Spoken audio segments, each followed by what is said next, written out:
Quero saudar a todos com a paz do Senhor, e aqui a missionária Fátima Burégio, aqui diretamente do templo da Igreja Evangélica Assembleia de Deus do campo da UTI espiritual. Hoje vamos falar acerca da primeira lição do quarto trimestre do ano de 2020, tá? O quarto trimestre, que na realidade seria o terceiro trimestre, mas em função da pandemia, as aulas não foram permitidas, né? E nós estamos agora fazendo a lição que seria do terceiro trimestre no quarto trimestre do ano de 2020. E a lição maravilhosa, vamos falar, olha aqui, a fragilidade humana e a soberania divina. Esta é a lição do ano de 2020, do terceiro que está sendo utilizado no quarto trimestre do ano de 2020. E a primeira lição, tá? A primeira lição que nós vamos estudar é acerca do livro de Jó. Alguns falam por aí que este livro é uma alegoria, alguém fala que é uma parábola, alguém fala até que Jó não existiu, que foi uma invenção que alguém colocou em uma história, tá? E a gente vai falar, à luz da Bíblia, acerca da veracidade do livro de Jó. Tá? O livro de Jó. E o livro de Jó não é apenas uma preciosidade da literatura universal, mas é sobretudo uma poderosa resposta de Deus para as grandes questões que envolvem a vida do ser humano. Vamos trabalhar nesta lição. Esta é a verdade prática, tá? E a literatura, a leitura diária foi em 2 Timóteo 3:16, Tiago 5:11, Ezequias 14, do 14 ao 20, Ezequiel, tá? Jeremias do 20 ao 14 ao 18, e os Salmos número 8, versículo 4, e Isaías 59, versículo 4, tá? Mas o texto áureo da lição de hoje é Tiago capítulo 5, versículo 11. O que diz o livro de Tiago? Dizes que temos por bem-aventurados que sofreram. Ouviste qual foi a paciência de Jó? E viste o fim que o Senhor lhe deu? Porque o Senhor é muito misericordioso e piedoso. E ele vai tratar acerca disto. E os objetivos, toda lição tem um objetivo específico. Qual é o objetivo desta lição de hoje? É mostrar que a partir das evidências internas do livro é possível conhecer o contexto do qual Jó viveu, todo o contexto, as evidências de que efetivamente Jó viveu. Então a gente não está falando de parábola, a gente não está falando de alegoria, a gente não está falando de algo ali do criacionismo humano, estamos falando da efetividade, da vivência de Jó, tá? E o contexto em que ele viveu. Nós vamos também nesta lição especificar o gênero literário e de que forma esse conhecimento ajuda na compreensão do livro de Jó. Falei acerca do tipo de literatura. E identificar o propósito. Há um propósito, tu tem um propósito, né? O propósito e a mensagem do livro de Jó. Tem um propósito? Tem. Tá? Então, a Bíblia fala, tá, que quem escreveu o livro de Jó é motivo para longos debates, né? As pessoas já vão, como eu falei há pouco, debatendo quem escreveu, quem deixou de escrever, se Jó existiu, Jó não existiu, e tem este debate. As opiniões passam por Moisés, Eliú, Salomão, Ezequias, Isaías e até mesmo por Esdras, tá? Os que não acreditam no mover sobrenatural de Deus sobre os coautores bíblicos fazem do livro uma coxa de retalhos.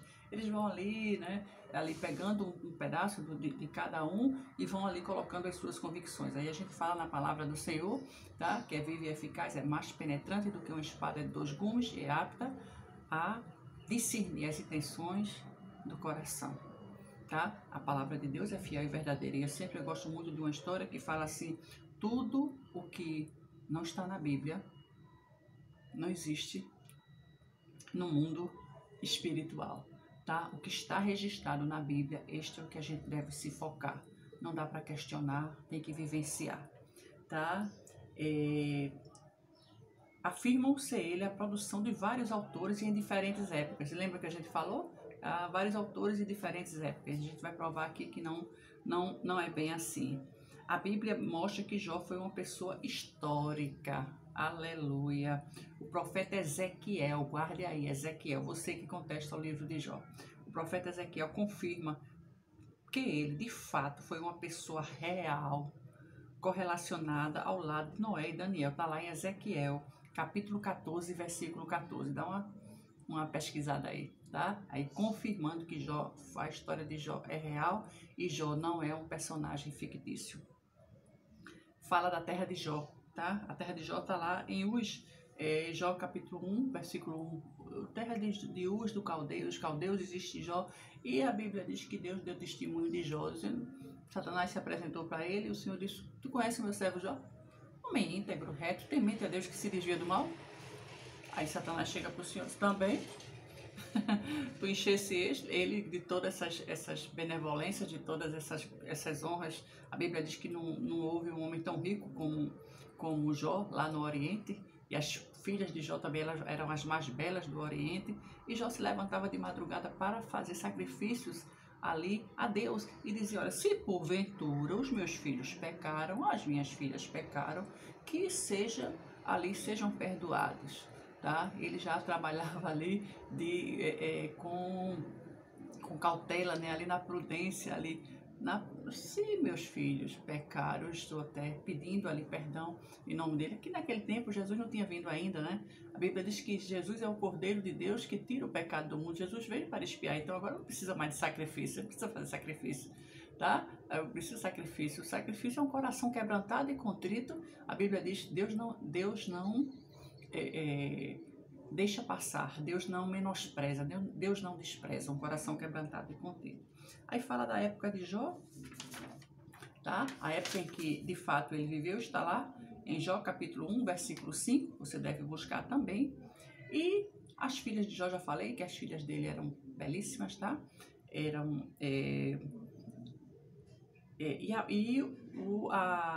A prosperidade de Jó, lá em Jó 42 e 11, aparece duas vezes a ocasião na Bíblia.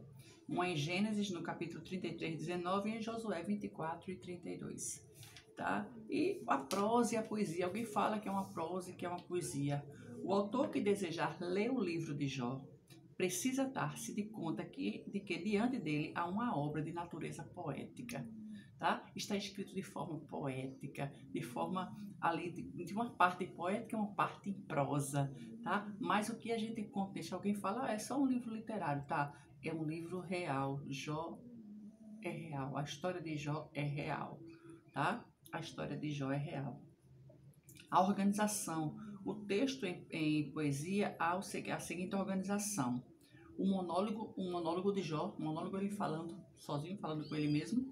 3 ciclos de diálogos entre Jó e seus amigos, está ali Jó falando com Elifaz, Bildade e Zofar, são os 3 amigos de Jó, aqueles amigos que chegam e dizem, olha, conta pra gente o teu pecado. A gente sabe que tu estás em pecado. E Jó não tinha pecado, tá?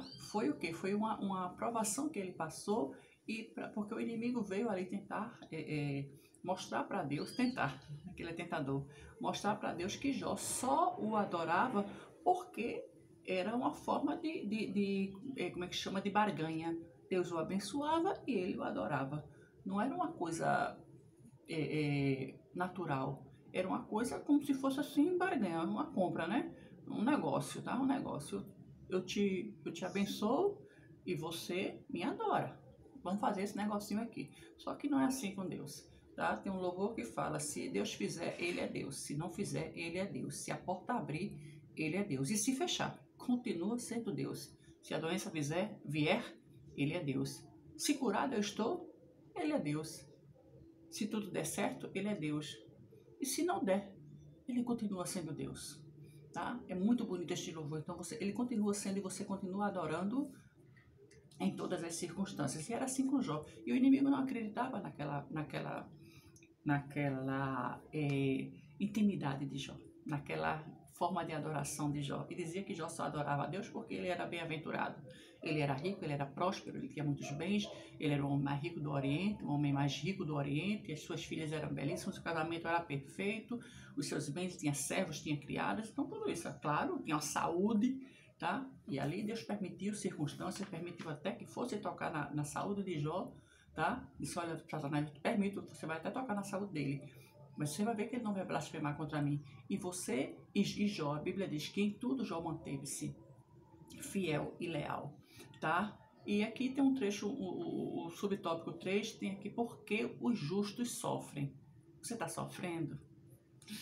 Você é justo, você serve ao Senhor e você está sofrendo? Eu vou te mostrar que já nos primórdios, lá no tempo de Jó, a história, por que Jó sofreu? Por que os justos sofrem?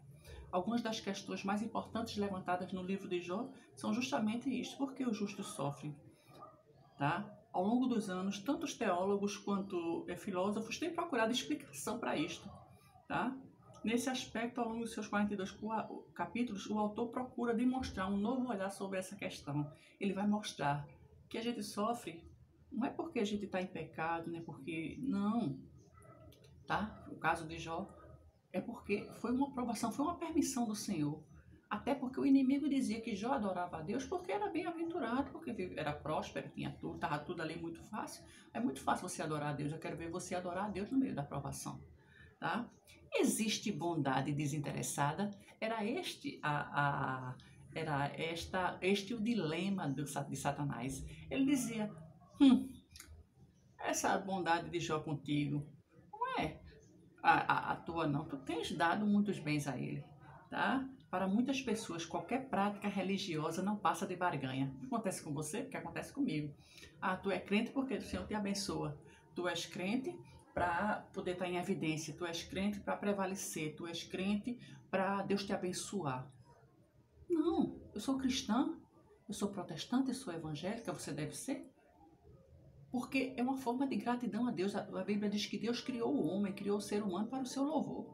É para a glória do nome dele. Ele nos criou para o louvor dele.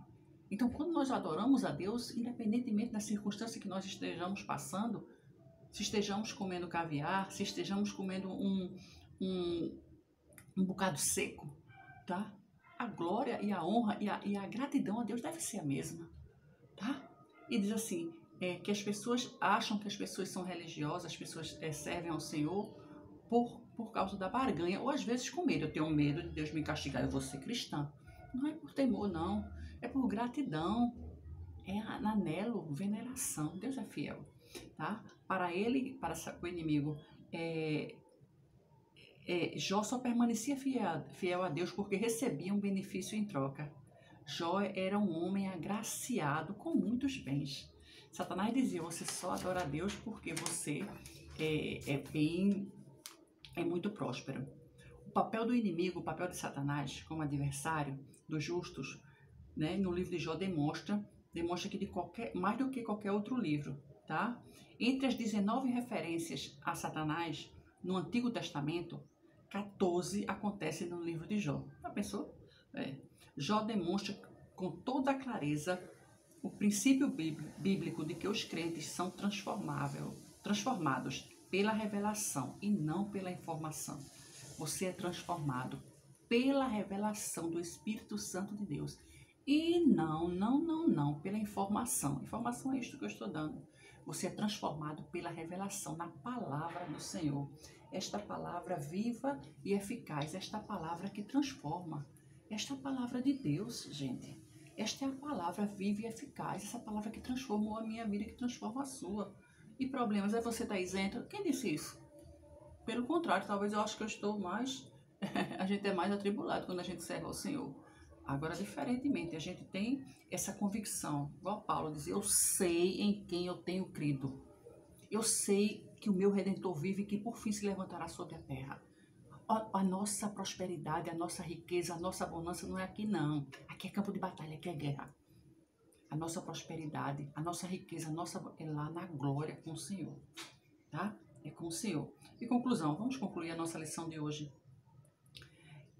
Nesta lição, nós aprendemos o contexto literário do livro de Jó, aprendemos que nós estamos no campo de batalha, aprendemos quem é o nosso arqui-inimigo, tá? Aprendemos como o nome dele ali está presente, o nome do inimigo está presente ali em vários trechos no Antigo Testamento e também no Novo Testamento, tá? E e aprendemos também que o justo, ele sofre também, tá?